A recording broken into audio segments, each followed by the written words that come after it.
welcome to day 2.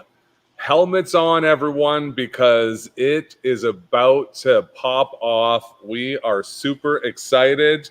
I am ready to go. 2 hours sleep is apparently all I need. My team, our team, Muskies Canada's team, Muskies Canada at Work, a virtual odyssey. We're here for you. We're ready to provide you with some of the best content the muskie world has ever seen. And speaking of the best content the muskie world has ever seen, my friend in the small window on this side of the stream is Peter Levick. Peter Levick, on this side of the stream, I have my good friend and partner, Brian Mathis. We're going to get him added and a double stream. Guys, welcome. Good morning. Is everyone ready for day 2? Oh, yeah. This is going to be a great day. For those of you that tuned in yesterday, welcome back. For those of you that are just tuning in today, you're in for a great day. This is Muskies Canada at Work is the theme for the Odyssey this year. We've been doing the Odyssey for 20 years, and this is a great way to bring together the industry and our Muskies Canada chapters and people that are interested in muskie fishing for a great expo. Of course, with COVID being what it is, we can't actually have a physical expo. So we've developed this better approach, we think, to be able to bring you some really, really good content. So I think you're in for a terrific day. And dine in or take out, right, Pete? Absolutely. Now, Brian has been working really hard with the team to be able to develop a terrific live auction. Brian, you've done a really good job. The industry's been great in terms of its generosity and making donations. Can he hear? No, he cannot hear us. He is running his stream. He's busy. All right. He is selling, he is auctioning. So we have him on our stream just so everyone watching on Muskies Canada Official can see that we are in fact doing 2 streams. And when they get tired of seeing my face, they may want to pop over to the Mississauga page of Muskies Canada and check him out. That's great. The theme for all of this is Muskies Canada at Work. And we've kind of started with the approach that we recognize that Canada has some of the best muskie water in the world. But maybe that's not by accident. If you take a look behind the scenes, every one of those great water bodies has work going on in terms of research, in terms of regulations work to try and increase the minimum size limit to make sure that our breeders are around for a longer period. And so we're going to take you across the country today. We start this morning with the great fishery, the emerging fishery on the St. John River in New Brunswick.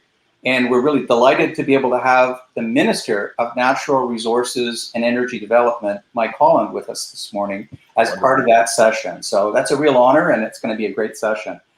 We're going to take you into the really important work of muskie handling, and we have 2 experts to be able to do that. So at 10 o'clock, it's going to be Dr. Sean Landsman and Brent Bocek are going to talk to you about that. 11 o'clock, we're going to go to the Niagara region. There's really interesting fishing there, and Brent Bocek is going to take you there. And at noon, we're going to have a wonderful session in French with the Montreal chapter and some great folks that are going to be talking about their best day on the muskie water. And then this afternoon, you're in for a real treat. We're going to be looking at the Northeast Ontario area where you're going to have a really good insights into what's taking place right now in the Nipissing and French River area related to regulations. We work hard with the Ministry of Natural Resources in Ontario to be sure that we've got the right regulations in place to look after the fishery as well as we can. And there are consultations going on right now. And we'll have Jeff Amos from the ministry is going to be there to work with us on that. And then we'll give you a retrospective on the Spanish River Restoration Project, which was very successful. And is the whole notion of muskie restoration in areas where you've lost the population is really important. Then we go to Georgian Bay, and you're in for a treat. We're going to have Kyle Garon from Slobland Flicks as part of that presentation. Slobland Flicks is one of my favorites. Oh, yeah. And then finally, this afternoon at 4 o'clock, we're going to go to Northwest Ontario, Sunset Country, Lake of the Woods, and a lot more. And we'll have Jim Sarek, Gord Pizer, and Jerry Carreau in a wonderful session on that. And at 5, we want to hear from you. How did this go? You know, what kinds of things can we do? We want to give our thank yous to our sponsors and our donors and all of the wonderful people that helped to make this production possible. So you're in for a great day. This is going to be terrific. And all the time that's going on. A lot of people that have put this together, and I'm really proud that we're going to take a minute to identify just as many of those people as we can. And so there is a new look in the studio right now. My audio just cut out, so I'm dancing around right now to make sure. Hopefully, I'm coming through loud and clear. But I'm going to let you take over for a minute, Pete, while I iron out the kinks in this new studio look. Yeah, that's great. Thanks.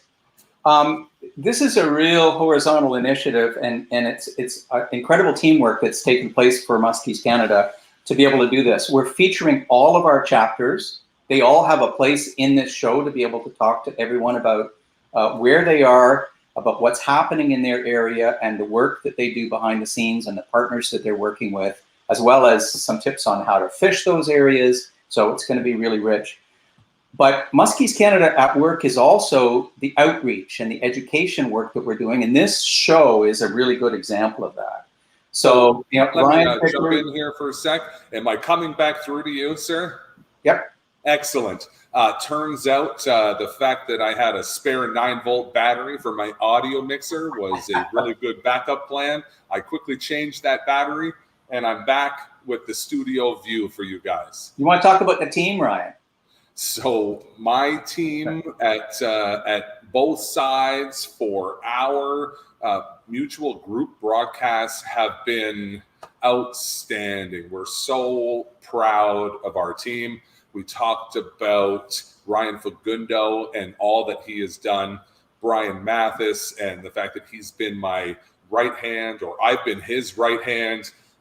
You know, it's definitely we, and it's definitely us. And I want to thank Susan Sponga, Landry. Anyone who knows Landry knows that he's from Rover Baits. He has been contributing and working through back injury. So we are just so thankful. Megan, we've got Rachel, and then all those people that contributed their hard work, including bait manufacturers, equipment manufacturers. We're going to get to those guys later. This thank you is just about the Odyssey Committee and all of these people here. All of our members, all of our chapters. This is Muskies Canada at Work. It's not one person, it's a community. Absolutely. And, you know, you'll probably notice during the day, a lot of us wearing the Odyssey team shirt. We want to thank Fully Promoted for their donation of these T-shirts. This is another part of the identifiable teamwork that's going on. The whole show is all volunteer. Muskies Canada is a member-based, not-for-profit organization, no paid staff. The whole show is put together by volunteers that are donating their time and their effort. We have over 50 speakers over these 2 days. And so we've had tremendous support. And as we work through being able to do a virtual show, the great advantage that we're discovering is that we can reach out further. We can bring in more speakers to enrich what we're doing. And so we're really pleased to be able to offer that today. I wanted to say a word or two about the fundraising that we're doing. You know, the live auction that we've got today is to raise funds for Muskies Canada at Work. And, you know, we get questions sometimes to say, well, what does the Odyssey do? Where do the funds go? What kinds of things are done? And I just wanted to let you know that over the last 20 years that we've been doing the Odyssey, we've helped to fund the Spanish River Muskie Restoration Project, the Lake Simcoe Muskie Restoration Project, which ran for 14 years, Project Noble Beast, the Kawarthas Lakes pike invasion work, the St. John River tagging study, muskellunge nursery habitat on the St. Lawrence River, genetic analysis of Georgian Bay, Lake Simcoe, Saugeen River, and the Ottawa, a number of young of the year studies, population genetics of muskellunge in the St. Lawrence River and its main tributaries and inland lakes in Quebec, identification of essential muskie habitats in Lake St. Pierre, Quebec, spawning studies and tagging in Severn Sound, Magneto-One River, Moon River, French River, Strawberry Channel, and Lake Simcoe, radio tracking studies on the Saugeen River, the Lake St. Clair telemetry study. And this is the kind of work that we do. Muskies Canada has been around for 43 years now. And since the very beginning, we've been doing research work, working with the Ministries of Natural Resources in order to be able to contribute and help. And the fundraising that we do allows us to be a partner and expand other work or help other projects to include a really important muskie component. And so by supporting us, by buying things in the live auction, all the net proceeds go right back into the fishery. And we really, really appreciate the support. And the support that we've had from the industry has been absolutely phenomenal. I think it's interesting when you dissect what you have said, Peter. It's not just about the things that we've funded. It's the fact that we've raised those funds, but even more than that, it's that we have to not only volunteer to raise the funds, but we have to volunteer to invest those funds in the research. And then we have to invest our time through all of our volunteers and partner volunteers to actually use those funds. And so I think it's important for people to know that, you know, we work hard to raise funds, but then we work hard to actually invest those funds back into our fishery. And if anyone ever has any concerns about making sure their project gets funded, all they have to do is become a member, contribute, let their voice be heard, and then just do the countless hours of work. Yeah. So we all work towards the betterment of the fishery. I mean, that's what this is all about. If you're a muskie fisherman or a fisherwoman, this is a really precious resource. And the more that we can do to be able to help that resource be sustainable for the future is really important. So it's a bit about money. That's really important. But the heart and soul of Muskies Canada is to work towards the betterment of the fishery for the future.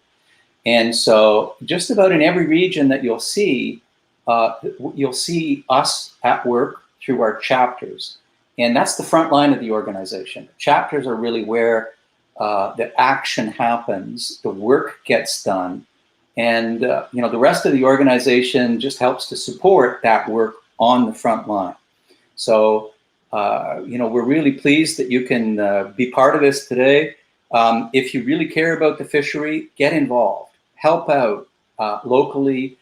If you're not a member of Muskies Canada, come on aboard. It's a really wonderful organization. I think you'll find that this is a really important part of the muskie community, and it works well for all of us. Ryan, you made some great comments yesterday about the relationships and the friendships. They're all true. And really, I understated them so people actually will believe them because we are a fishing club that is sport fishing and research that has just become so much more. And I want people to join. Sure, I would like you to join the KW chapter, but it doesn't matter what chapter you join. If you're in the Windsor area, you should be joining Bell River. If you're in Nova Scotia, I don't care where you join, you should join. And you should remember that by joining, it only helps that chapter with manpower. Your contribution is only as good as your participation. So not only do we want you to join, but we want you to be here. So things are evolving with COVID. The way that we used to meet was to get together, once a month at a restaurant or a Legion or that kind of thing, and have a beer together and learn and exchange information and tell stories and, plan projects and that kind of thing. Now what's happening, it's been really, really wonderful, is that we're learning how to be able to do virtual communities around the chapters that we have, to be able to bring in really good speakers and to be able to do this kind of programming like you're seeing today, where we can actually link into people that might be on the other side of the country, or that are otherwise, like, they don't have to travel to be part of sharing their expertise and their information. And we are so grateful to all of those speakers. They're all volunteers. Nobody gets paid for this. We all do it because we love the fishery, we care about the fishery, and we want to share that passion as widely as we can. So, you know, this is an opportunity to be able to do that. It's kind of, the Odyssey is our flagship event. It's very different this year. It's been a great learning curve for us to know how to do that. But I think the world's forever going to be different. We're going to be able to carry this on next year when we actually have an Odyssey. I think we're going to do both. I think we're going to set up this broadcast studio. I'm certainly going to pitch this because I stayed up really late last night reading the messages, and I wasn't joking. My phone blew up. Over 900 messages, emails, texts. I don't know how some people got my email address. I received an email from a fella in Germany. I got countless screenshots of people with 2 computers running, watching both streams. I got compliments from people who said they watched start to finish. I couldn't believe that. It filled my heart with so much pride that that people are enjoying. And we're never going to be perfect. We had audio issues a minute ago. This isn't about being perfect. This is about showing you that Muskies Canada is at work. We're going to continue to work. And, you know, we thanked a lot of people already, but we have left out some people that are really vital, and that's our families. And so all of us have left our families for the last 2 weeks. My daughter stayed up late last night, got out of bed when I got home. And, you know, my wife, I know Ryan Fagundo's wife, Landry Smith's wife, Brian Mathis has a family. Peter, you're a married man, and you're a man of some seasoned experience. You know that this is a very vital thank you that I'm sending out there. And so my wife will actually never see this because she thinks we're insane. But I explained to her, we're not insane. We are muskie hunters. And if this was a bass channel, we wouldn't be broadcasting on day 2. We love all anglers, but muskie hunters are a special breed. I wanted to point out too, Ryan, that one of the things that's really good about Muskies Canada, one of the many things, is that we share a lot of information. If you become part of the organization, part of a chapter, you know that there are a lot of people that will share information. They'll talk about what's working, techniques. We do outings together where we can get together and fish and prepare notes and talk about baits and all of that information. That if you're a muskie fisher on your own, it's not the same thing as being a muskie fisher as part of a community. I am so glad you brought that up. It is absolutely true, guys. You know, I could show you the tiny fish and the very sparse number of fish that I caught. And I can tell you that when I started going to meetings and outings and big fish days on the water with the various clubs nomadically traveling around, that they shared information, what color was working, what speed was working, what depth, what area. I thought they were like giving me the most intense secrets and just assumed that it was just for me. And then I realized they actually shared this information. As long as you have proper fish handling techniques, the members in this club will award you with all the information you need in order to improve as a muskie angler. 25 years ago, when I became a member, there were people that helped to mentor me. And since then, I've kind of paid that forward and helped to mentor other people. But it was really an important topic in the Women in Muskie session yesterday as well, which was fantastic, by the way. With this industry and this whole community of muskie people is really growing. And one of the hot areas is with women muskie fishers. But you know, mentorship and helping people to do better is part of what we do. And that starts with catch and release. I mean, the catch and release ethic is something that Muskies Canada was started 43 years ago to be able to help with. And that's going really well. It's very rare that people harvest the fish anymore. But handling fish, how to deal with a fish under different circumstances, how to bring them in, how to net them properly, how to handle them in the net, what kind of tools you need. You're going to see some of that really good information this morning. But we talk a lot about that because we care about every single one of these fish, and we want to be sure that it's handled the right way. That's kind of what we pay back in return for the privilege to see these beautiful, wonderful, knee-shaking fish that come up to our boats and say hi and maybe even pose for a pic. That's part of who we are and what we do. And that conservation ethic is strong all the way through the organization. We work with conservation authorities. We work with the ministries of natural resources. You'll see that going on in virtually everything that you'll see today. You'll see that sense of looking after the resource. And it's not just government or somebody else's job to do that. That's us. If you're fishing for muskie, we have that responsibility collectively to be able to do that. And you know, you'll probably hear this afternoon, Gord Pizer will probably talk about that a little bit, about how important it is for us all to do that, and the job that Muskies Canada does to be able to help to, you know, promote that conservation ethic with a view towards the future and sustainability.